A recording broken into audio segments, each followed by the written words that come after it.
in Munich, Proxima Fusion. The name says something. We're working on fusion.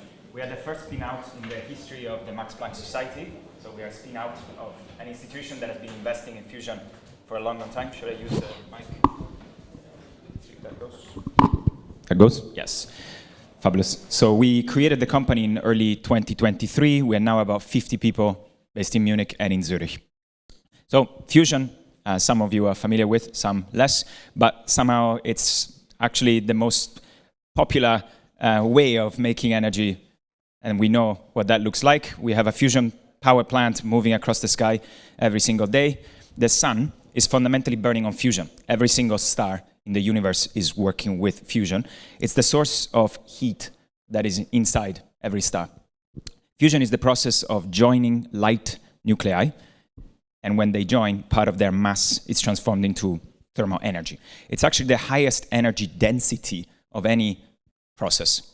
So that means for each volume of fuel, let's say, you get the most out compared to any other source of energy. It's the ultimate source of clean energy in the sense that there is nothing after fusion. Once humanity manages to break through a sun in a laboratory, that's the next era of human civilization.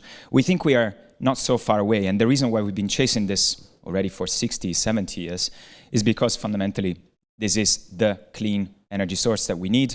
Having it up in the sky helps, and we can make a whole lot of energy in some sense.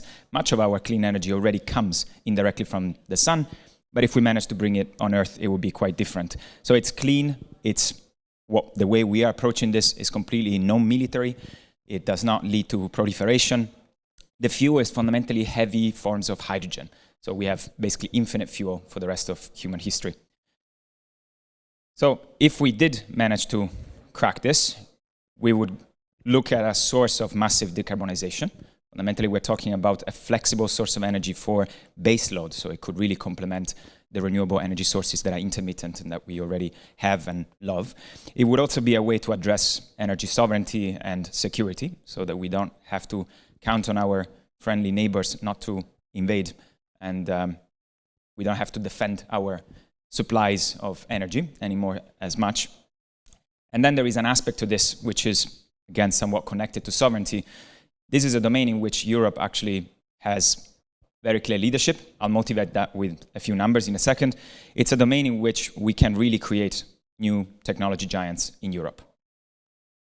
So without going too much into detail, what we work on is a system that goes under the name of magnetic confinement. There are two big brackets of magnetic confinement systems. The most conventional one is called the tokamak. That's a Russian acronym for magnetic confinement bottle. What you're seeing there on the left is basically a set of magnets. All the blue stuff is a magnet in one form or another.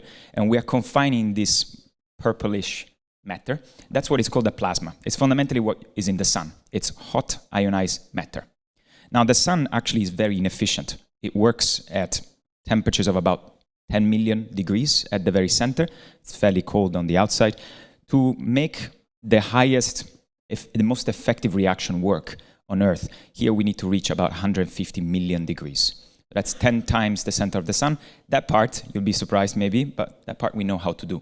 We do it in a number of devices worldwide. Now the tokamak, as you see, looks a little bit like an apple. So it has a core of the apple, that vertical bit. It looks the same as you walk around it. So we say that it's toroidally symmetric. On the other hand, the stellarator that you see on the right-hand side, it's all twisty. Let's say fundamentally the blue parts are still magnets. So these are systems that you run a current through, and when that current moves, it creates a magnetic field. So in both cases, you're creating a cage. The plasma is this hot ionized matter, just keeps going around forever. If you design this right, you have a way to confine the same stuff that is in the sun, and you hold it stationary, not moving, in your laboratory. Now, when you look at the left, you see something that is relatively simple in design. At least it's quite regular. So I like to say that it's simple to design, but actually turns out to be very hard to operate, meaning you have to keep control of what the plasma is doing. Otherwise, the device gets damaged, nothing happens, it's not a bomb, but you lose all your money. On the other hand, the stellarator is pretty complicated to design, but it turns out if you can get it right, then it's actually really remarkably easy to operate.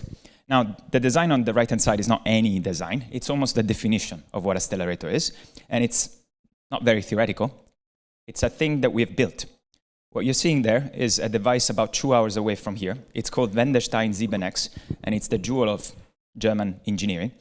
There aren't really very many engineering projects on the planet, I would say, that get to this kind of level. I myself I'm originally from Italy, but I came from the US to work on this device. This is within the Max Planck Society. Of the 50 people in Proxima Fusion, many of us are Europeans that came through the US, decided to come back from various fields, not just from fusion, inspired by this device. This is by far the most advanced stellarator on the planet. It runs not for a millisecond or something. This can run for minutes. In fact, yesterday, we celebrated the fact that W7X has started its new experimental campaign. We have high expectations. This is a fantastic experiment that has also built the supply chain. As you can expect, quite a bit of TÜV work went into this as well. This costed Germany and the European Union about 1.3 billion euros. And it's a 1.3 billion euro advantage that we have as Europeans compared to our friends in the US or in China. So why are we addressing this now as a private company? As I said, we are a spin out of the Institute. We're working to bring this closer to commercialization. It's neither easy nor cheap nor fast. We're trying to do something objectively at the edge of what venture capital can support. That is how we pay for all of this. I'll be quick. So since 2022, we have no more physics blockers, meaning we have understood how to go over the last hurdle. In 2022, also W7X completed its construction. It really went into its full operation, and now we know that this really works. And then finally, this is a kind of device where computation really makes a difference. So computation today is not what it used to be. We have recently submitted a design for publication. Here you see some pictures. We're extremely excited about demonstrating that we can make a power plant out of this concept. We call this Stellaris, and it's a world's first.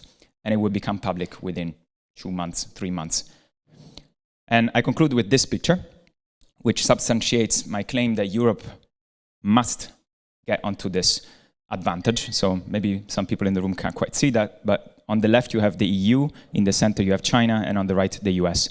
And the various columns stand for number of people, number of devices, number of investments done in the field of magnetic fusion energy. What you can definitely tell from the corner on the back is that the EU columns are all much higher. In fact, the grayish column is investment in stellarators, and most of that is Germany by itself. If you think that there is any field in technology where we should jump into this and where we cannot miss the ball, I claim that this is the one. Voilà, I conclude with that. Our vision is clean energy for good. We think this is where humanity needs to go, and we think this is the ultimate source of energy. Thanks.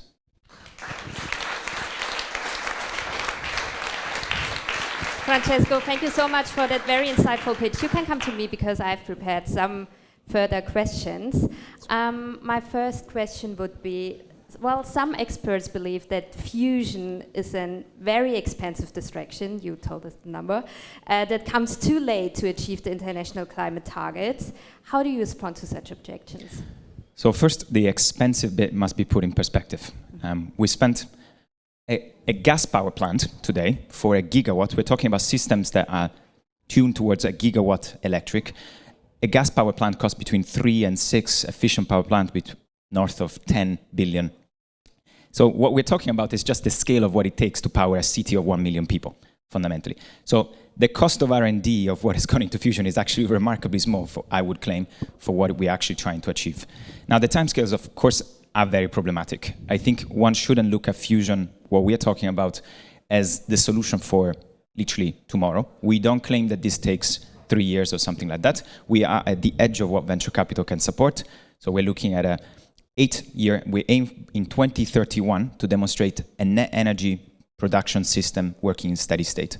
So that means in 2031, we can really tick the box and say the venture capital investors can walk out, hopefully they've made their own money, and we can go with energy company, with private equity, larger scale funding.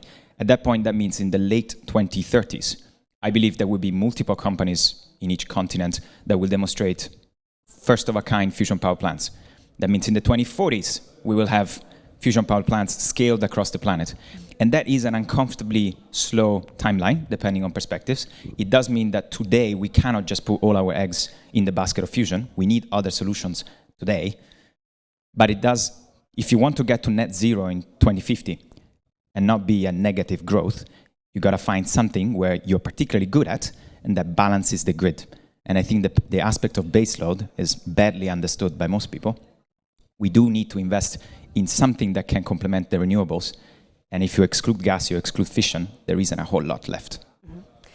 One further question. You said in your pitch that fusion is a clean energy, but one can read that fusion also produces large quantities of radioactive waste, for example, in the form of contaminated concrete and steel. Is that not a problem at all? There is radioactivity produced in anything that involves a certain density of energy. So yes, fusion will produce activated materials on the inside of the device. The difference with fission is that we're not using fuel, which is producing radioactivity as part of the cycle. So you don't need to create more radioactive material as part of the production of energy. And also, all the radioactivity is classified as low and medium radioactivity. The vast majority is classified as low radioactivity, whereas uranium and plutonium famously are high radioactivity. So unfortunately, we are looking at devices that would have relatively large volumes of low activated material, which means it's not a security threat. It lasts for order of tens, 100 years, but we're not looking at the 30,000 years, 100,000 years. So it's a completely different category than what fission is. That's really important to understand. My last question, because we're at a TÜV conference, how important are trust and safety for the success of fusion energy? It's important to understand that safety is just not a concern in fusion. Mm-hmm. It's as much of a concern as going inside a gas power plant and telling somebody, don't walk inside the burning chamber. That much, I think, it's fine. The safety concern of a fusion power plant is completely within the power plant itself. We're talking about burning heavy forms of hydrogen, which means they're toxic, so don't do anything particularly strange, is a good rule of thumb for safety. But this is fundamentally a massive advantage of fusion compared to fission, and it is that the regulation must be different. As of today, Germany is heading towards actually regulating fusion, which we are very happy about. We need some regulation that, first of all, reflects that difference of safety profile between fusion and everything else. There just isn't really a good analogy with anything else. The regulation in Germany that we're hoping will set the right level of protection is the Strahlenschutzgesetz, which means this is fundamentally like a hospital accelerator. So the way hospitals help treat cancer, for example, has to do with radiation. So being opposed to the safety limits of a fusion power plant, the likes of which we're talking about, would be a bit like saying we don't want to treat cancer. That's a bit of a big statement. Francesco, thank you so much for that very interesting pitch and the Q&A. You're of course welcome to stay and have lunch with us, yes. Weil wir nämlich jetzt in die Mittagspause gehen. Ja, bevor ich Sie jetzt aber alle in die Mittagspause entlasse, noch eine kleine Preview auf das Programm am Nachmittag. Wir sprechen mit dem parlamentarischen Staatssekretär im Bundesumweltministerium, Dr. Jan-Niklas Gesenhus, über die Kreislaufwirtschaftsstrategie. Wir sprechen über das Recht auf Reparatur und Green Claims und wir drehen beim Policy Pitch zum Green Tech Standort Deutschland den Spieß um, pitchen werden also nicht Start-ups, sondern die Politik und schließen dann mit Sustainable Finance und der CSRD, der neuen Nachhaltigkeitsberichterstattung. Ich freue mich, wenn Sie um 13:30 Uhr alle wieder hier sind, also hier vor Ort und im Stream. Wünsche Ihnen jetzt eine schöne Mittagspause und für alle, die hier sind, noch der Hinweis, unser Partner der Konferenz Dato hat hier hinten in der Ecke auch einen kleinen Stand aufgebaut. Wenn Sie sich also anschauen wollen, wie man ESG-Reporting auch digitalisieren kann, sind Sie dort richtig aufgehoben. 13:30 Uhr geht's weiter, bis später. Dankeschön. Danke auch nochmal.